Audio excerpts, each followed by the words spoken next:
sounds like a stupid question. Probably is, because, yeah, go ahead. Skilled managers equals high morale, which equals all that cool stuff that you cannot pay for and you can't punish for. When you close off that feedback channel, you are not going to be able to hear the truth. In the first microseconds, your brain can't tell the difference between physical danger and what we call social danger. I'm pissed off at you. Me, specifically? Well, just because you're my boss and all. Employees tend to get promoted until they reach their level of incompetence. Go forward and don't suck. Hey, everyone. Thanks for joining us. This is the Managing with Mind and Heart podcast. I am one of your hosts, the Senior Nash, and with me is our other esteemed host. My name is Ethan Nash. Welcome back. Well, today we are going to spend some time revisiting a topic that we have actually covered a couple different ways. We're going to be talking about those critical, difficult conversations that we sometimes have to have with employees. It is not my favorite part of being a manager. It's hard because it's hard. It's difficult, and the other person might feel bad, and it could hurt the relationship, and you might not do it right, or you might not do it well, and it's so fraught. And I don't think I've met a manager out there who would say it's like one of their favorite parts of their job. In fact, I think I would be concerned if somebody said to me, "Yeah, I just love correcting employees." Again, we're coming back to this topic today. Of having these hard conversations. And, in my experience and maybe in yours as well, these are the things that our clients or my clients, my managers that I work with, these are the things they have questions about. These are the things they need help with because it's emotional. And anytime emotions are involved, things get a little messy. And so we're hoping by the end of this episode that you'll walk away with some general ideas and concepts for handling some of these difficult conversations, specifically with how to deal when you're getting difficult responses from people, when you have to have those hard conversations with them. So that's what I'm hoping to cover by the end of today. Am I on the same page with you there, Mike? Yeah. It's kind of the back end of the conversation here. We've spent time in other podcasts talking about, for example, how to give feedback and all the different moving parts of doing that well, making sure you're talking about behavior and not character and not what's in their head and all those things. We've spent at least a podcast or more talking about corrective conversations. We introduced the Birch model, BIRCH. Ethan, you'll link to those podcasts in the show notes.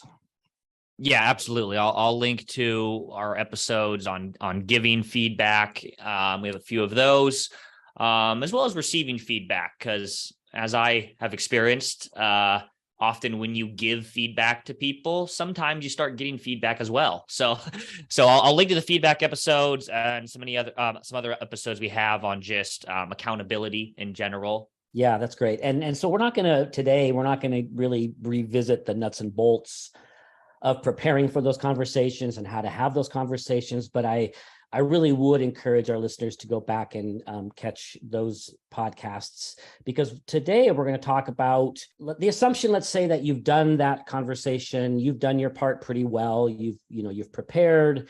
You were, as you were giving the feedback to the employee, you were careful to not get into character, and you were listening really well, and you're doing all the stuff that we talk about. And now we're going to talk about what happens next. What happens when the employee does something other than what we kind of hope they would do, right? What we hope they would do is some version of, hey, you know what, you're right, and thanks for that feedback, and I'm going to work on that, and let's create an action plan, or, that's, perfect world. That's what we would like. But of course, that's not always what we get. And so today we'll be talking about what do we do as managers when we get those trickier responses. Well, let's do this. You know what? To start with, I want to ask you, Ethan, what do you suppose an employee is experiencing on an emotional level when they're in the middle of this conversation with their boss? What are all the various emotions that are going on for that employee? Let's start there. Yeah. So if they're having a conversation, say I'm having a conversation with my manager, and it's not a fun conversation. It's corrective. It's something of that nature, right? What might I be feeling? What have I felt in these conversations throughout my career? I'm gonna look inwards. I mean, the kind of broad umbrella term that comes up for me is fear, which of course there's a whole bunch of components and elements and flavors of fear, but fear that I'm not stacking up or that I'm failing, right? There could be embarrassment involved in this conversation, like, oh man, I did this thing, or I made this mistake, or I behave in this way. That hurts. I don't want to show up in the world that way, so I'm a bit embarrassed. I would say those are the ones that come to mind for me.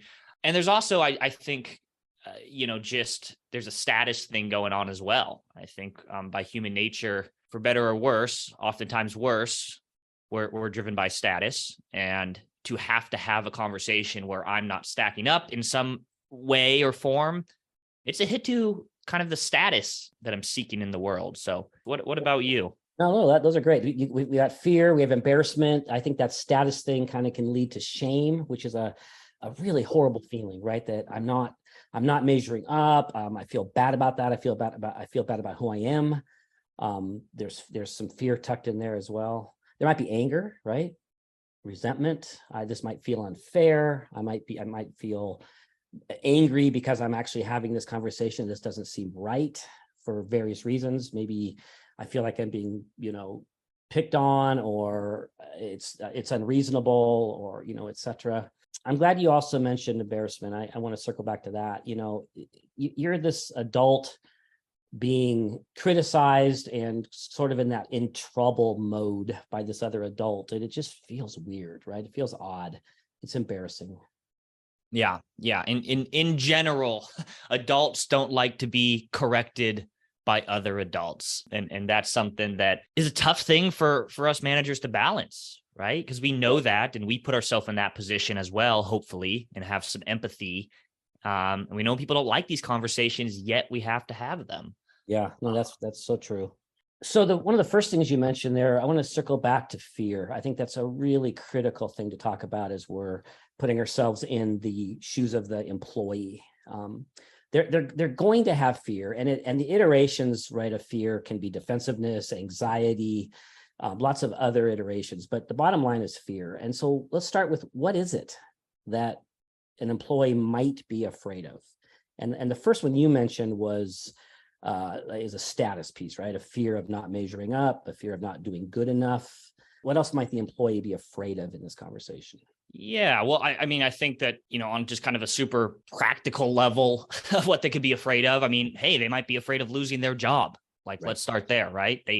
Is this a conversation where I get kicked out of this company or this organization? I'd be lying if I said I haven't gone into a conversation that I'm getting critical feedback and my mind is already going to, oh, I'm about to lose my job, aren't I?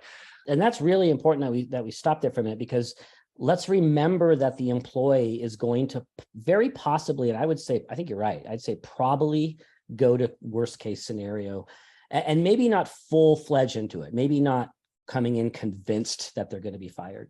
But when they're dealing with a power differential situation like this, right? They're being called in, they're being criticized, they're being critiqued, right? They're in trouble, whatever you want to say. That at least some of the energy is going to go toward, oh no, what's the other shoe going to be? Am I getting demoted? Am I getting fired?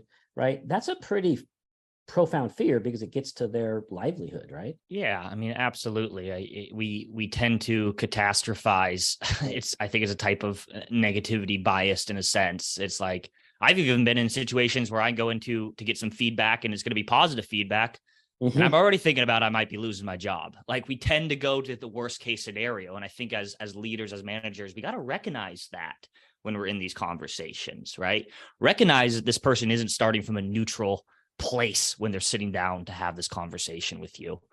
So I think there's all, again, fear for losing your job, not getting, maybe the bonus that you're hoping for this year because you're failing, fear of losing trust with your manager, right? Right. Oh, this person doesn't trust me now, so therefore I need to be walking on eggshells. And yeah, I think that kind of hits at the core for me in terms of what I've experienced. Yeah. Yeah. And at the risk of being redundant, you started again with that status thing. And I just want to go back to that one more time. That fear of I'm not doing as well as I thought I was doing. And now someone else is pointing this out and other people might know about this. That's a big deal, right? Think you're getting an A and find out you're getting a C or whatever it might be, right? That kind of cuts to the core of who we are as humans and how we sort of hold up our self-esteem. So you said something a minute ago, Ethan. It's important that we recognize these emotions, that we recognize the possible feelings that the employees are going to have. You know what? Why is it important for us as managers to be practicing the art of empathy in this situation? Meaning the kind of empathy where I'm imagining what it would be like for you in this situation. Why does that matter? By practicing empathy, imagining what it's like to be in this person's shoes right now, and very likely you don't have to imagine, we've all been in this place before. Right. It allows you to show up in that conversation in the way that you would hope somebody would show up for you when they're giving you that tough conversation. Good. Right. Yes. To recognize, that all this kind of fear stuff is going on. Right. With empathy, we then recognize that this person is probably in a fight, flight, and freeze mode. And so then I can choose my language, my body language in order to try to get them out of that fight, fight, or freeze mode and into a place where they can more be open, where they can be curious about this conversation, where they can generally feel as safe as they can in this conversation. And I don't think any of that happens without remembering what it's like to be in this person's position right now. Oh man, that was really well said. And I want to park here for a few minutes because this is really important. You think about the end result that we want, right, in this conversation. I mean, we want something restorative, right? We want trust to be built. We want eyes to be opened. We want some realizations. We want a really good back and forth listening and hearing each other and communicating. I mean, you want all this really great stuff to happen from this difficult situation. And there's no way that's going to happen if we come in with sort of an attitude of I'm here to get my needs met as a manager. I'm here to, make sure the message is delivered and make sure the employee does exactly what I want them to do. If that's the approach, we're going to miss the opportunities for connection, for helping, like you said, helping the employee work through some of that activated place that they're in so they can listen and hear and, do some action planning with you. Empathy is, I think, the most important ingredient, I think, for these conversations to go really well. Yeah, totally agree. And just to riff on that a bit further, when we're in fear mode, when this employee in front of you is in fear mode, they are in self-protection mode, right? And this puts them in kind of the primary, when they are in self-protection mode, their primary goal in this conversation is to kind of be right. Like, I got to show that I'm not messing up here. I got to show that I'm right. Right, which is the kind of the opposite of learning and curiosity and self-reflection. When we are kind of in our sympathetic nervous system, right, the fear mechanism of our brain, we're in the position to protect our ego, right, and it shuts down our ability to self-reflect and learn, as I said. So I know I'm being somewhat repetitive here. Coming back to the empathy is what allows you to show up, act in a way that helps that person get curious about this conversation, right? And be in a mindset of learning. Let's nerd out a little bit on that you're talking about the sympathetic nervous system kicking in and absolutely going to self-protection. And you said they want to be right. They're going to prove they're right. That's the fight response, right? So that's one of the four possibilities, that they're going to go into a pushback, defensiveness, prove they're right. And again, this is natural. This is normal. It's not because there's something wrong with them. It's because they're human and they have amygdala and they're doing the thing, right? So they're self-protective. Now they might go into more of a freeze. They might, more of a shutdown, more of a just, if I can be invisible, if I can not take up too much space here, maybe this will, just be over soon and I can escape.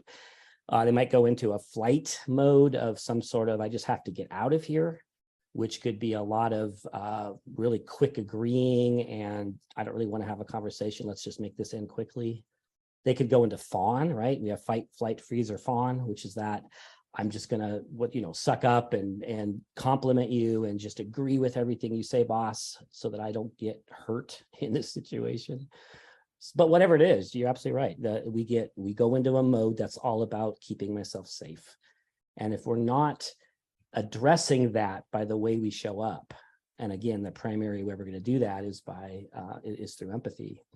We're not going to get anywhere in this conversation. In fact, we're probably going to hurt the relationship in one way or another. I love everything you said there. And it also reminds me that if I'm the manager in this situation and I'm having to give this tough feedback, right, and I'm not that sociopath that loves giving this type of feedback in these conversations, then I'm going to be coming in with some of my own fears, right? Some of my own emotions as well. So they're feeling fear and emotion, right? And I'm also likely to come in maybe feeling some fear and emotion because I don't want to have this conversation.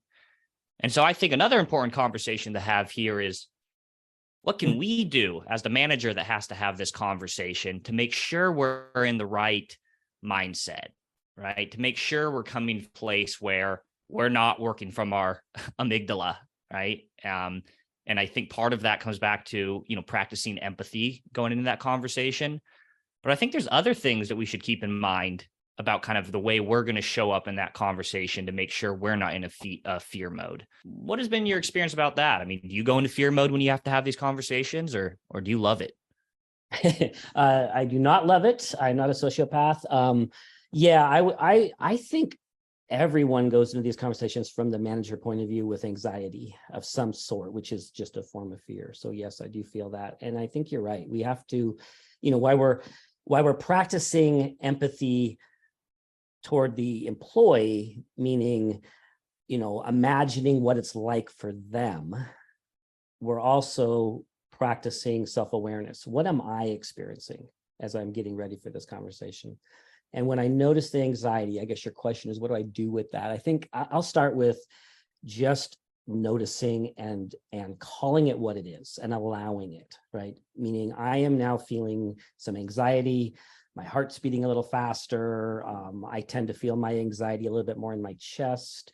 Okay, there is that thing. I know what this is. It's anxiety, it's fear. I'm going to allow this, meaning I'm not going to punish myself for feeling this or try to suppress it. I'm going to notice it and allow it. That's where I'm going to start. What about you? Yeah. I mean, I think that is the starting point. That's a great starting point of just recognizing and sitting with the emotions you're feeling. And I think to do that, you need to give yourself a little bit of time before this conversation, right? I think Don't wait till you're in that conversation to start checking in with how you're feeling, right? Spend 5 minutes before that conversation just feeling what it feels like right now, right? And recognizing kind of where your mental state is at, where your bodily state is at. What has worked well for me when I'm going into these conversations or any tough conversation is I like this kind of above the line, below the line check-in. And I discovered this from the Neuro Leadership Institute. Yep. That's it. And it's just a check-in. It's like, okay, where am I at right now? If I am below the line, I'm in self-protection mode. I am in the mode of where my kind of primary state, my primary mental state and goal in this conversation is I need to be right in this conversation. Kind of like what I said earlier, right? Now, above the line is you're in a state of, again, curiosity, openness, with the primary goal being to learn in this conversation.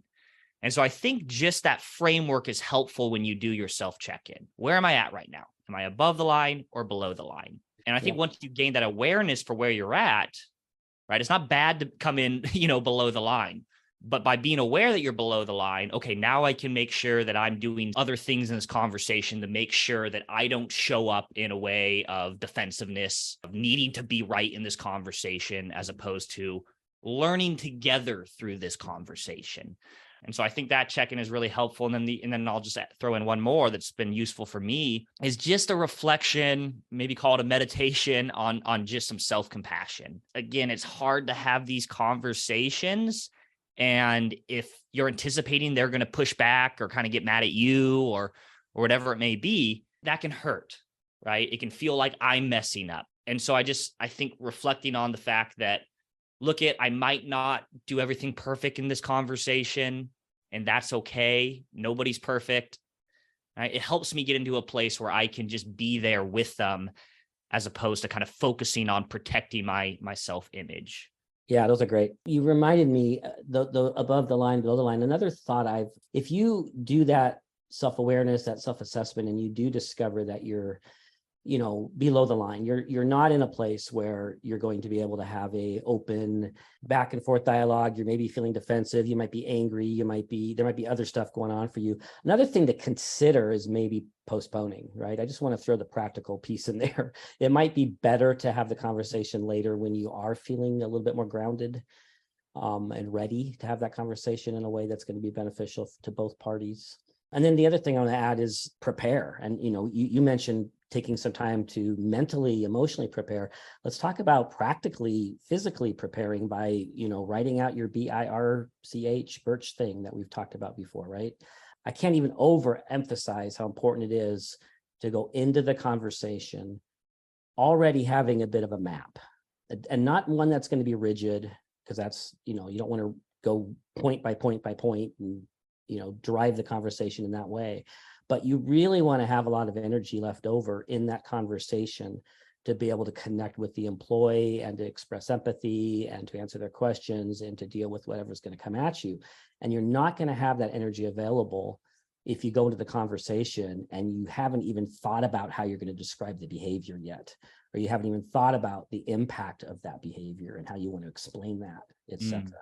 So you got to prepare ahead of time for the conversation so you really can be available to the employee during the conversation. I mean, that's terrific. And I love how you're kind of talking about, if you come in without preparing, then you're kind of having to use all this cognitive energy to figure out how you're going to say this, right? And in what order, right? But if you just prepare even a little bit, okay, you've saved that cognitive energy. So now you can use that to be there emotionally with that person. And so I just like that in terms of it's a little math problem we use in the training workshops, and it's the units of energy. You imagine that you have like 10 units of energy to spend in that conversation, and the math problem is it costs 7 units of energy to go from the behavior to the impact to the replacement behavior and have all those things figured out and know what you're going to say. That costs 7 units of energy, but it also costs 7 units of energy to stay present and deal with your own emotions and provide empathy and stay connected and all that stuff you need to do. And you can't do both, right? It adds up to 14. You don't have enough. Something's going to have to go, right? You're not going to be able to do the job as well as you want to do the job. And so what you do is you take care of the initial 7 units ahead of time, right? You deal with that so that when you show up in the meeting, you have all 10 left over to deal with all the things that come up. So that's great. Yeah. I was working with a coaching client a few weeks ago. I was helping them prepare to have a pretty tough conversation with their employees. And the one thing we spent a good amount of time talking about in terms of prepping for this conversation is actually just remembering why you're doing this. That it's not about, it's obviously not about wanting to be mean to anybody, right? But just remembering that you're actually doing this to help them and to help your team. At the end of the day, it's in their best interest that you're doing this, right? And I think by reflecting on that, it helps you calm yourself down a little bit, right? You really do them a disservice by not addressing problematic behaviors, right? Behaviors that are damaging to the organization or to the team or to them. By not having these conversations, you actually put them in a position to potentially fail, right? And this is actually the opposite of care and respect, right? We often get caught up on, I don't want to have this conversation with them because it's going to be hard. It's going to be upsetting to them and they're not going to feel cared about and respected. Well, they may not feel that right away in the moment and you can't totally control that. But it is actually coming out of a place of care and respect, that not wanting them to fail or the team to fail. And so having that reflection, like I said, I think puts you in a good place to start that conversation. I really like that. Going into the conversation with that up front on the front burner, right? Caring about the person, caring about the team. That's really good. So we've established, I think, through other podcasts that there's a lot of moving parts to these conversations. You want to be prepared, all those great things. Bottom line is this is difficult for you, and it's even more difficult for them. And let's remember that. Let's go in with that understanding that this is a really hard situation for them to be in. Let's be empathetic about that. And now, if I can kind of move us forward here, Ethan, let's spend some time talking about the kinds of responses that we might get back from an employee that we would like to have some tricks up our sleeves to be able to deal with. We want to be able to know how best to respond when an employee responds this way or that way. Again, what we hope for is just a sincere, hey, you're right, and I want to make some changes and maybe you can help me. And you hope for that's really nice resolve. But of course, that doesn't always happen. So let's go one at a time, talk about some of these responses, some of these behaviors. Ethan, what might be one that would be kind of the top of your list of, oh my gosh, this one would be difficult. What do you do when an employee does this? Yeah, so you're having this tough conversation. You've delivered the feedback, hopefully using the BIR or Birch method. I mean, one, and I don't know if this is in any order of what I'd find most difficult, but just the shutting down, the freeze mode of fear that you mentioned earlier, right? Mm-hmm. Where they just kind of nod or not even that and just stare at you and just like look like they're not even paying attention. I mean, that's really difficult because at least if they're disagreeing outwardly, well, now you kind of have something to work with in a conversation. But if they totally shut down, that's tough. Yeah, you actually started with one of the more difficult ones. So thank you for that, Ethan. Yeah, what do you do with that? First thing is you're going to ask some questions to see if they're literally at the point where they're not going to communicate. Because that's different than sort of seeming to sort of shut down during the time when you're speaking. But if they're literally not answering you back, like a complete sort of not participating, that's a little bit more of a severe response than someone who has really short answers and doesn't really participate much, but they're at least a tiny bit engaged. So ask some questions, kind of get a sense of how shut down, how frozen they really are. I'd also suggest possibly making sure that, your message was spoken and then giving them some time. You know what? We don't have to have a conversation about this right now. Why don't you just go ahead and process this, think about it. Let's revisit this again, maybe tomorrow. And sometimes that's exactly what's needed, right? They're afraid, they're processing, they really aren't ready to have a conversation. So maybe allow the grace of just some time off. What do you think about that? I mean, I love it. And when I've had, people do that for me, I really appreciated it, right? I don't always, especially if in these difficult conversations and someone's giving me difficult feedback, I don't always process that well right in the moment. And so when I've had people say, do you want to talk about this now? Or, hey, maybe we talk about it more tomorrow or next week, give you a chance to think about it. I love that. I think that's a great option, especially for your processors on your team. They might need that more than the expedients. Not always. An expedient might still need some time. It could be a good thing. But I think this is also another reason to have kind of awareness of the behavioral styles on your team. I'll link to the behavioral styles episodes in the show notes as well.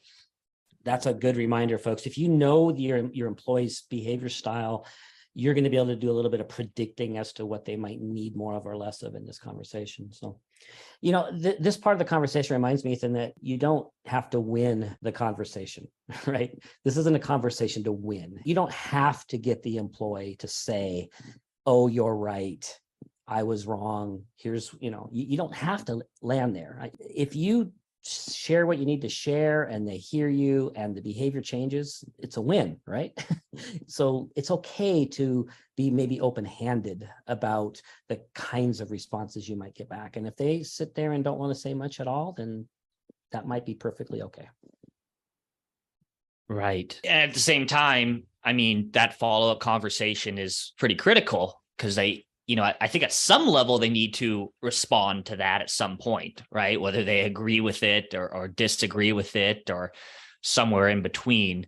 I mean, would you say that that's that's kind of a requirement in these type of conversations. Like at some point, you're going to need them to respond with their kind of stance on the feedback. I try to go in these conversations without a lot of requirements. And I guess I'd say no. I would say it's a preference. Absolutely. Right. My first preference is that we have a great conversation now. Second preference would be that we have that conversation tomorrow or at our next one-on-one.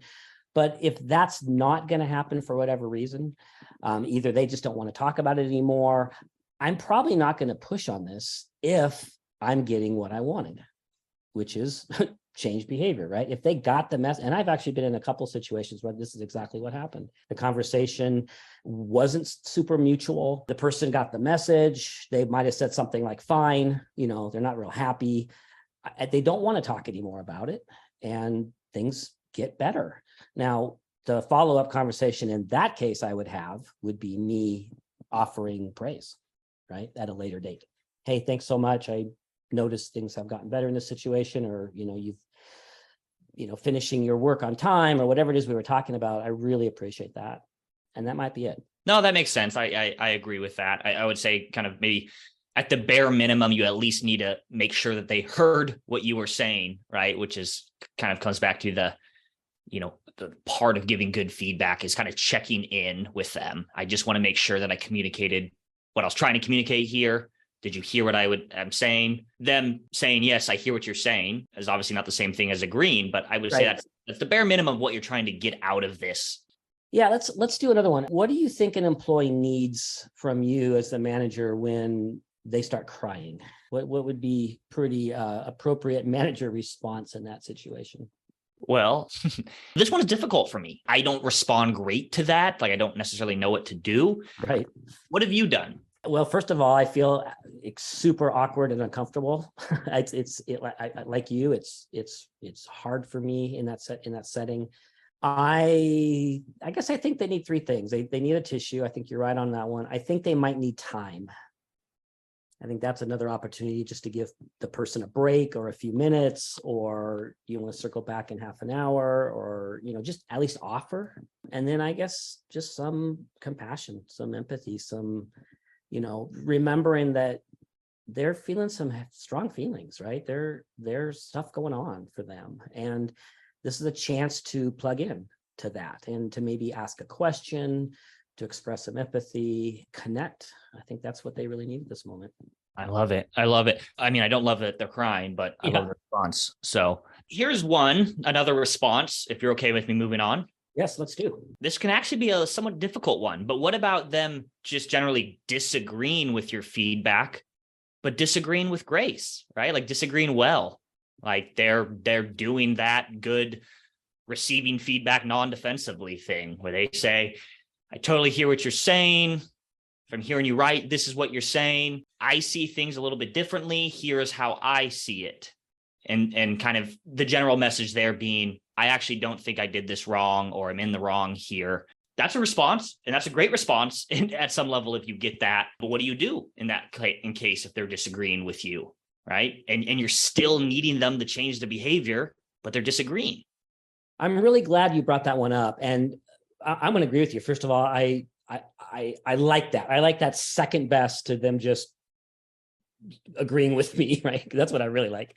But, they're going to be in the conversation in a really appropriate, connected way, but they see it differently. I love that. And I first of all, of course, it's a great opportunity just to discuss the thing, right? Let's look at the expectations. Let's look at your performance. Let's compare. Let's see if we can come to some agreement. Let's talk about what I'm missing, and it's possible. Let's keep in mind, the employee might be absolutely right. Let's be open to the fact that we might have misread the situation, if that's, if that's appropriate or possible in this case. Yes. Let's make sure that we're open to the fact that we might have missed some extenuating circumstances, or we didn't communicate very well. If we can come in with some humility and some openness, we're going to get a lot of relational points in that employee-employer relationship if we're able to dialogue on that level. But what if you're right? This is the art of remembering that you don't have to win the conversation. I don't necessarily need the person to walk away agreeing with me, believe it or not. what do I need, right? What's my bottom line? It's change behavior.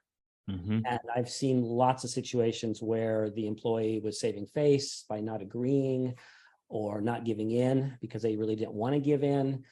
But as long as I can leave that conversation assured that I have been clear about the expectations going forward.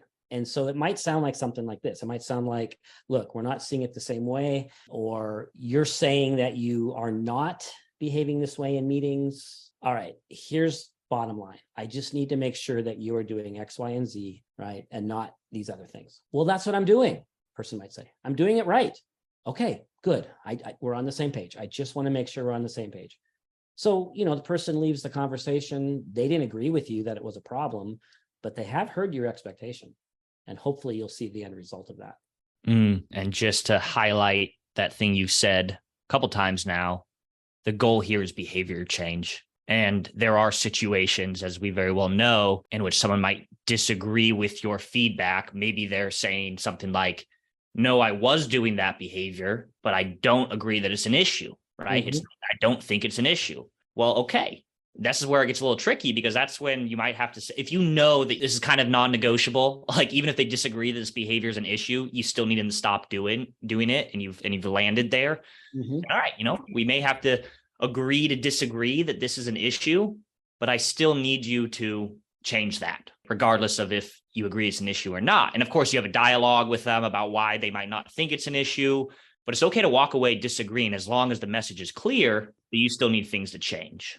What about responses that are kind of passive aggressive, eye rolling, and other negative body language? They're shaking their head, they're sighing. These sort of subtle, usually kind of physical body language related responses. How might you respond, or would you respond?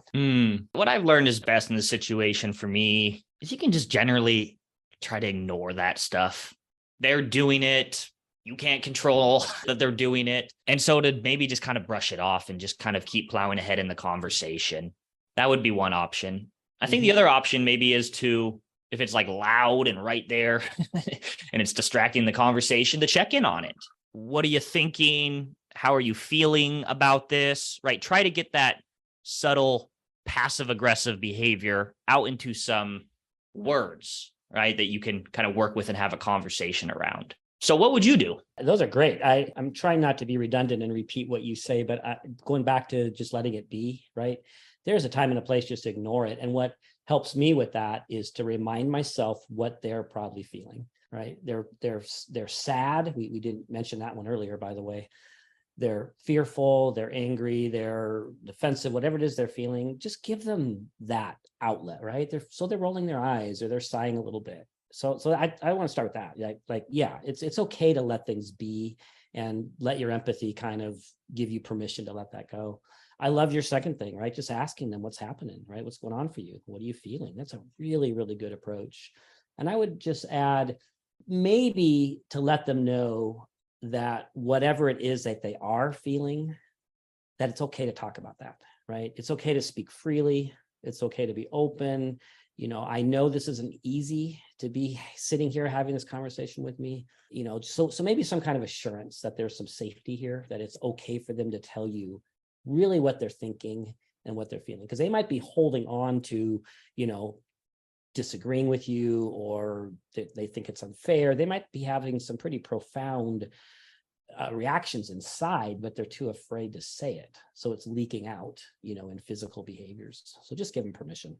Yeah. And by the way, there's, of course, a big difference between inquiring, kind of asking how they're feeling, how they're processing this, than making kind of assumptions about what they're feeling, right? I think that's what you're trying to avoid here, right? To say, I know you're really mad about this because they're rolling their eyes and shaking their head. Well, guess what? As we've talked about in other episodes, that just makes them more defensive because you're not supposed to be able to read people's minds, right? And so you're trying to mind read, they get on the defense. So rather than, I know you're feeling angry about this, or I know you're upset about this, to, how are you feeling about this? Right. What are you thinking? Yes. Right? That's really I good. just wanted to make that difference there, because I think sometimes people get caught up with that. Yeah, no, that's really good. Nobody wants to be told what they're feeling, even if you're right. So that's really good. There's a broad category that we spend a fair amount of time addressing this in the workshops around just kind of the basic argumentativeness, right? The person comes back and they're just going to argue the point. What do you do in a situation when you're just getting a lot of pushback? Just a couple quick principles on that. I will never forget the manager who came to me and said, so this employee argued with me for 45 minutes yesterday. And as he's telling me the story, I said to him, so when you guys were having that argument yesterday, and he cut me off and he said, no, wait, I was not arguing. He argued with me for 45 minutes. And I told him, I'm having a hard time picturing this conversation. Are you saying that you were quiet for 45 minutes while he just kept saying things to you? And the guy goes, no. I kept pointing out where he was wrong. And I said, okay, so how is that not two people having an argument? He goes, well, because I'm the boss and I was right. Therefore, he wasn't arguing. Right. The employee was arguing, right? And you're not arguing if you're right. Exactly. Yeah. You're just pointing out the truth, right? And so one of the two principles before we get into arguing or dealing with arguments is just to remember it really does take two people to have an argument, meaning you as a manager don't have to have an argument. I want to just remind our listeners, you actually have control of your end of the equation, which means you literally don't have to have an argument if you use some of these techniques that we'll talk about. So, and then one more thing real quickly, I don't want to monologue here, but the other principle to remember is that the goal of an argument is to win, right? That's really what both people are trying to do. If you stop and ask yourself what you're trying to accomplish in an argument, you are actually trying to win. You're trying to get the other person to see it your way. And remembering that will help managers remember, again, that you actually have other ways of winning, if you want to put quotes around the word winning, right? Winning does not always require the other person to say exactly what you wanted them to say. Right. That makes a lot of sense. A couple things there. It takes two to tango, right? If you're arguing, that means you're a part of it. Redefining what it means to quote unquote win, right? Again, if someone's arguing with you, I think, one thing to remember at front and center is to get out of that argument, you can just do things like inquiry, right? Ask questions about what they're pushing back on, listen, paraphrase what they're saying, continue to show empathy, right? If someone's just arguing with you and you're get curious about that and you start paraphrasing that, it can de-escalate that a bit. They're like, oh, this person is not here to argue with me. Okay, they're listening and they care. Right. That can kind of halt the arguing right there. Sometimes, not all the time. No, that's actually really important. We've got like these 9 different methods to deal with arguing. And the reason the one you just mentioned is because I think I don't have stats for this, but I think most of the time that approach right there takes care of the arguing. Meaning when you're willing to just be in a conversation with them and, let's say that I'm correcting you, Ethan, and you start pushing back and arguing. And instead of pushing back against your pushback, I ask you about your pushback. I say, tell me more, or I paraphrase what you just said. And I ask for more clarification. And I just, and I show some empathy, right? I mean, all of a sudden you're being heard. So you don't actually have to bring all that arguing energy to the situation. Yeah. And, I hate to bang this drum too many times here, but it is coming back to, how powerful curiosity is. When someone else in a conversation sees you getting curious, they start getting curious as well. Now, outside of that, you're asking, you're listening, you're paraphrasing, you're showing empathy while they're arguing with you. Maybe that's not working. What else? What else can you do there?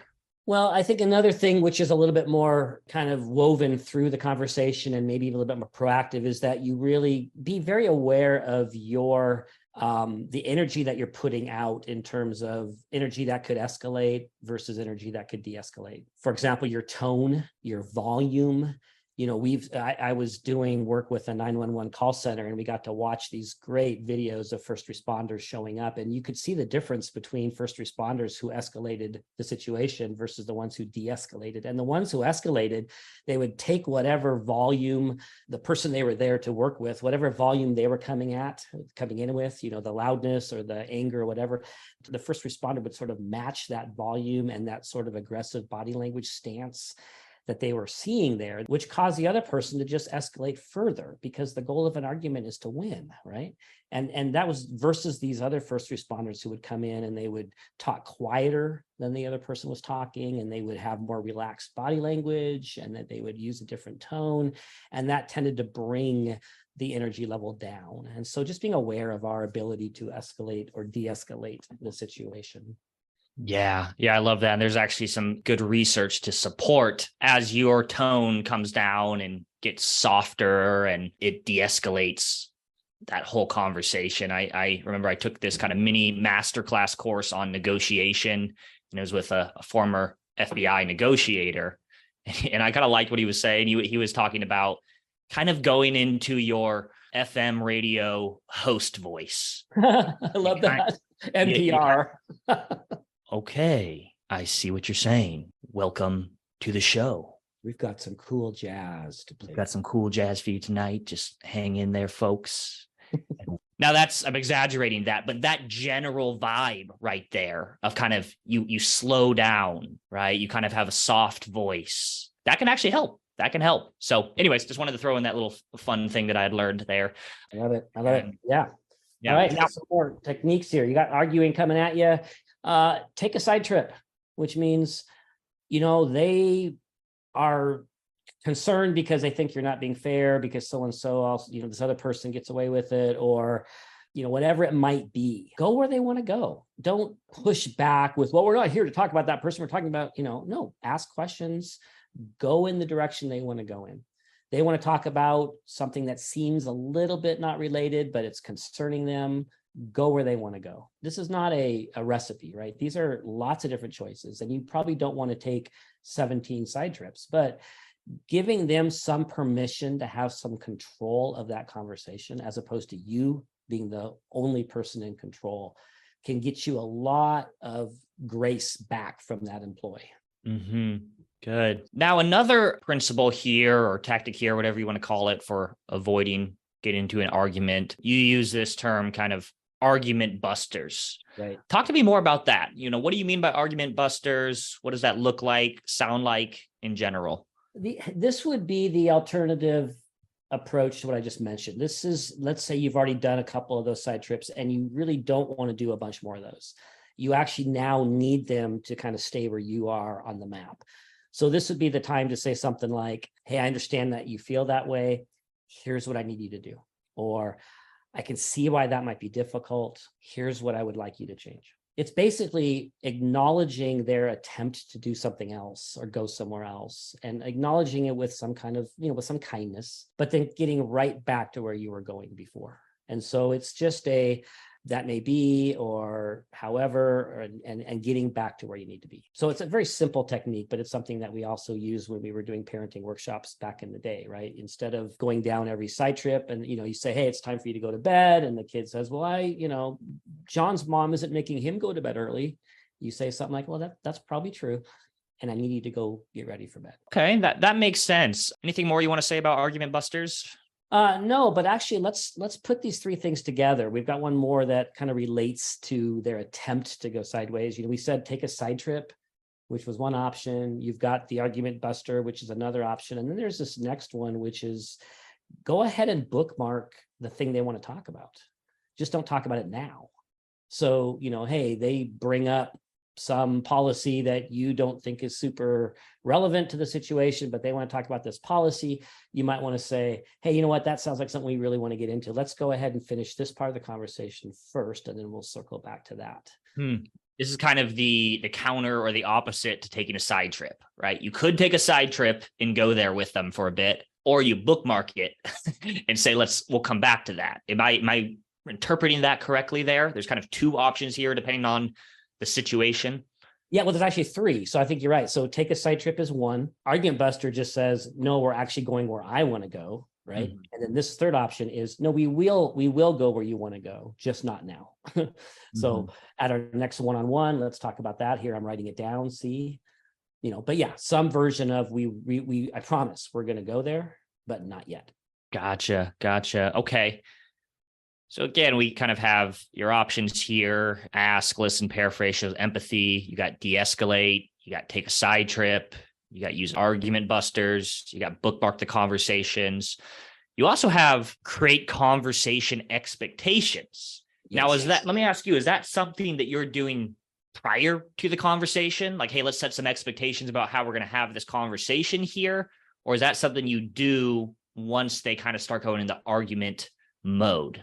The latter. Yeah. This is that moment where you say to yourself, it's time to have a bit of a macro conversation here. We need to talk for a minute or two, or even a few seconds, about how we're talking to each other right now. So this is the time where you might want to stop and say, hey, you know what? I really need us both to take turns talking and listening to each other and not interrupting. Can we do that? Or the moment where you say, hey, I really need us to stay on this track for the next few minutes and talk about this, and then we'll have some other conversations. But could you stay with me for a little while on this? Or you might even need to ask the person to lower their voice, possibly, because they're starting to yell. It's just, I've been in situations where I wished the manager would have actually stopped and talked about how they're talking to each other, as opposed to letting the unhealthiness just kind of be there and you're both sort of marinating in it.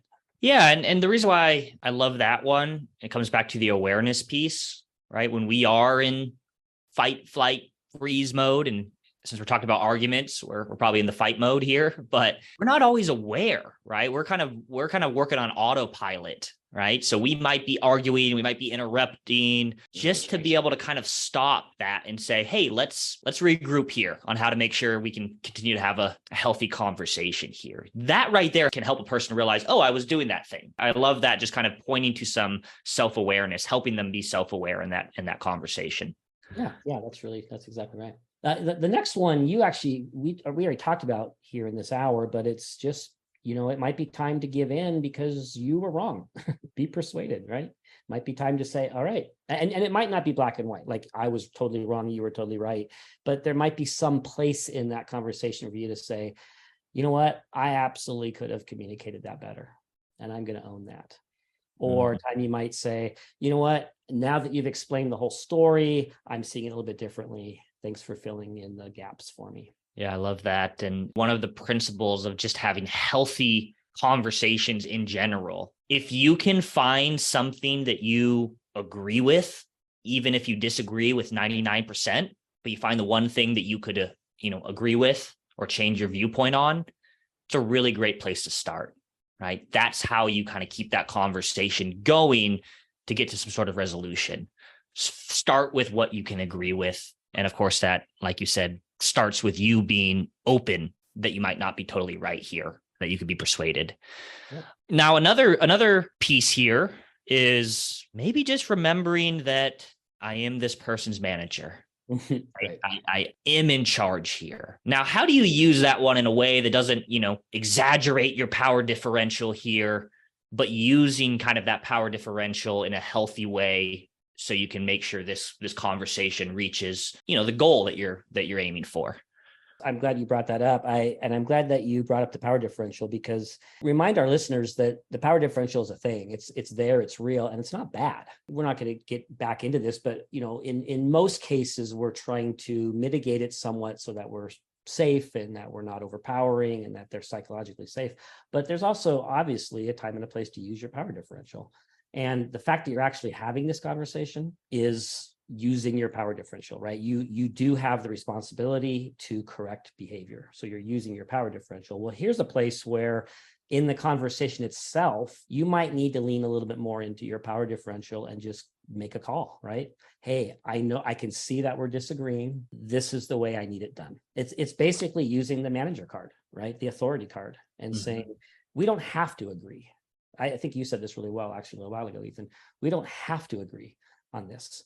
However, this is what I need to see going forward. So that's what we mean by just remember that you're in charge. And sometimes you just have to stop at that and land there.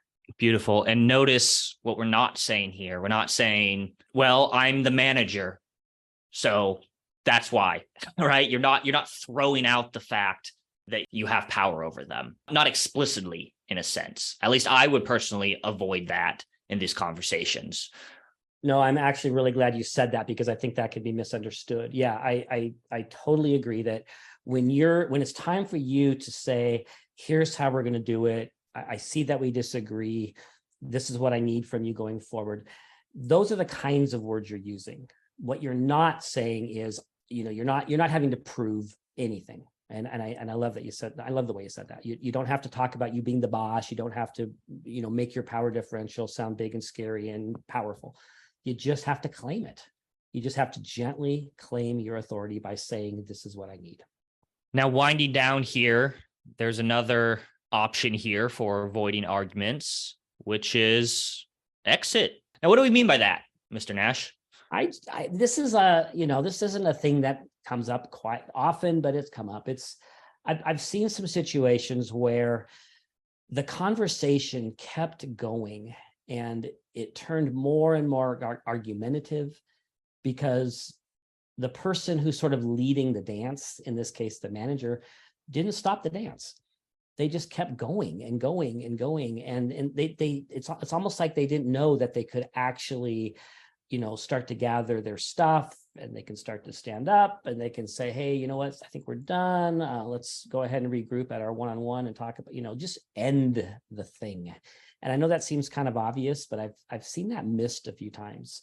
And so I want to remind our managers out there that, it's okay to be done and then physically show that you're done by getting up and getting ready to leave.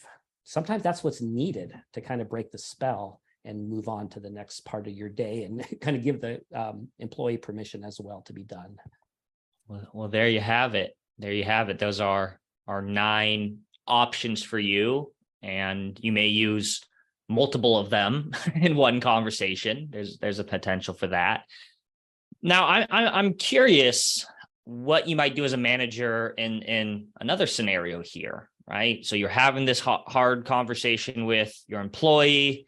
Maybe they're arguing or doing other things, and then they kind of throw out some sort of threat, right? Well, you know what? I'm going to go talk to your boss about this, right? Or something along those lines, right? I'm going to go up to the CEO and talk to them. I'm going to go to HR. What do you do in that situation? Because one, that kind of, for most people, that'll put you back on your heels into even more of a fear mode.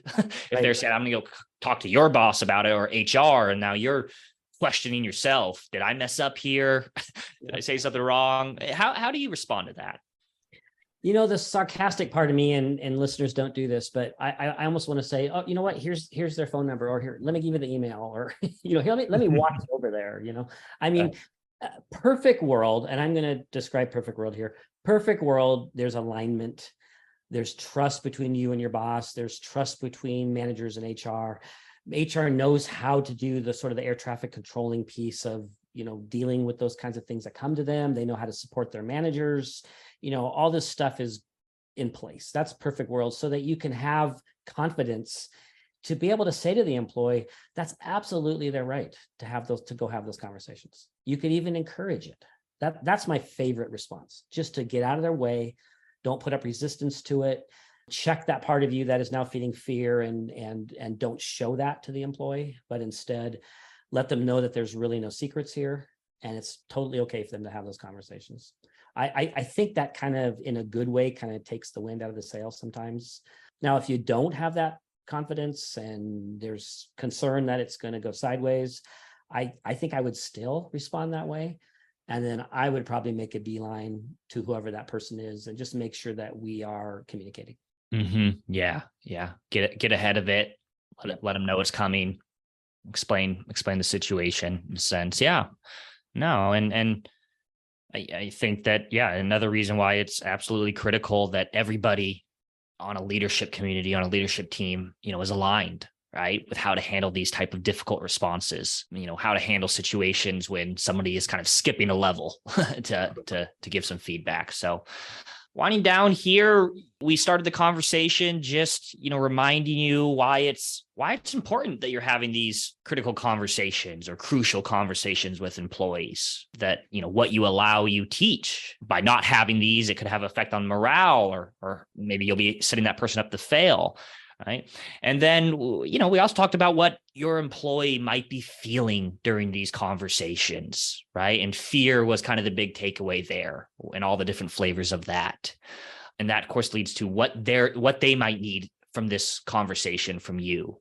right? Primarily being empathy. And then we got into just talking about the different type of responses you may get from employees when you're having these hard conversations, everywhere from, well, maybe agreeing, best case scenario, to disagreeing, to shutting down, to arguing, to passive aggression, to crying, to them giving you the birdie. Then we got into, these kind of 9 ways of dealing with arguments. Hopefully you're walking away with some tools in terms of how can you better have these conversations when employees don't always respond in the ideal way that you would like them to respond. Right. So besides that, anything else that you want to say here?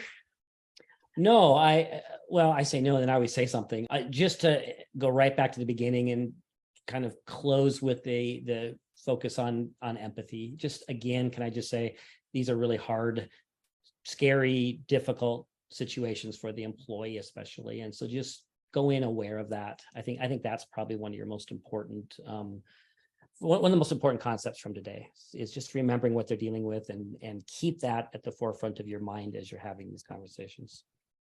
Good stuff, folks. It's now time for the listener question of the day.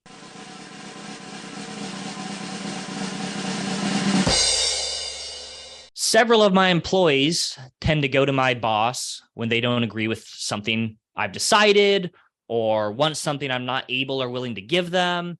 And she quite often takes their side and then asks me to change my decision. This hurts my credibility with my group, and it makes me second guess everything I do and say. How do I change this pattern?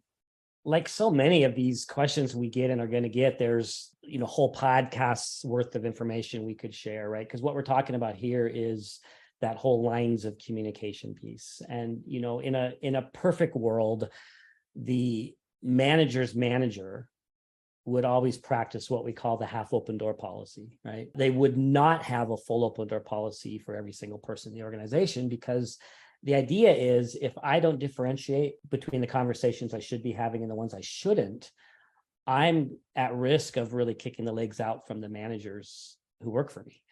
And so I need to have what's called a half open door policy for the person who reports to me for their direct reports.